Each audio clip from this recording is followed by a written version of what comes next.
Ukraina dronlari Krasnodardagi neft zavodiga hujum qildi. 29 noyabrga o'tar kechasi Ukraina dronlari Krasnodar o'lkasidagi Afipskiy neftini qayta ishlash zavodiga hujum qildi. Bu haqda mintaqaning operativ shtabi xabar berdi.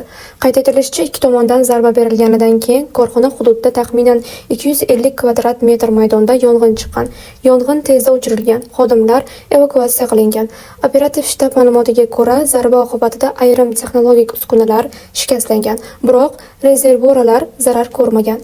Afipskiy posyolkasida ham qishloq xo'jaligi korxonasining yordamchi xo'jaligi yonib ketgan. Bunga urib tushirilgan dron parchalari sabab bo'lgan. Ma'lumot uchun, Afipskiy neftni qayta ishlash zavodi Rossiyaning Ukrainaga keng ko'lamli bosqinidan beri bir necha bor Ukraina dronlari hujumiga uchragan. Zavod joriy yilning sentyabr oyi oxirida, shuningdek 7 va 28 avgust kunlari hujumga uchragan va bu hujumlardan so'ng korxonaga qayta ishlashni bir qurilmada to'xtatishga to'g'ri kelgan. Zavod mamlakatdagi eng yirik 10 ta qatoriga kirmasa-da, u 2025-yildagi rekonstruksiyadan so'ng Rossiyaning janubidagi eng qudratlilardan biriga aylangan. Zavod yiliga 9,1 million tonna neftni qayta ishlash quvvatiga ega. Maydonda ikkita birlamchi qayta ishlash qurilmasi ishlaydi. Rossiya Mudofaa vazirligi ma'lumotlariga ko'ra, 29 noyabrga o'tar kechasi Ukraina dronlari mamlakatning 10 viloyati va anneksiya qilingan Qrimni nishonga olgan. Harbiy idora 103 ta uchuvsiz apparat urib tushirilgani va yo'q qilingani haqida xabar bergan. Xususan 26 ta dron Belgorod viloyati, 20 tasi Rostov viloyati, 11 tadan Ryazan viloyati va Krasnodar o'lkasi, 5 tasi Voronej, 4 tasi Lipetsk, 3 tasi Kursk, bittadan Astraxan va Volgograd viloyatlari hamda Qalmog'iston ustida, 19 tasi Qrim ustida va bittasi Azov dengizi akvatoriyasi ustida urib tushirilgan.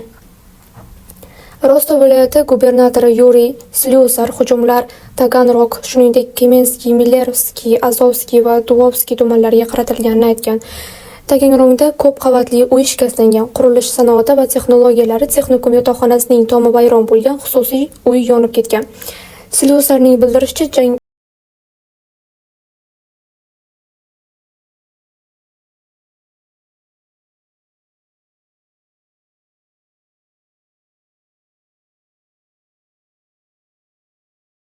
jabrlanganlar yo'q. Gubernator Andrey Bachorovning ma'lumotiga ko'ra, Volgorodda 4 ta turar joy binosi va qurilish materiallari ombori zarar ko'rgan. 2 kishi jarohat olgan. Eslatib o'tamiz, avvalroq Qora dengizning Turkiya qirg'oqlariga yaqin hududda Rossiyaga ketayotgan Kairos neft tankeri minaga to'qnashib portlagani haqida xabar berilgandi. Buyuk Britaniya va Yevropa ittifoqi tomonidan Rossiya neftini tashiganlik uchun sanksiya ostiga olingan ushbu kema portlash va undan keyin yuzaga kelgan yong'in oqibatida zarar ko'rgan.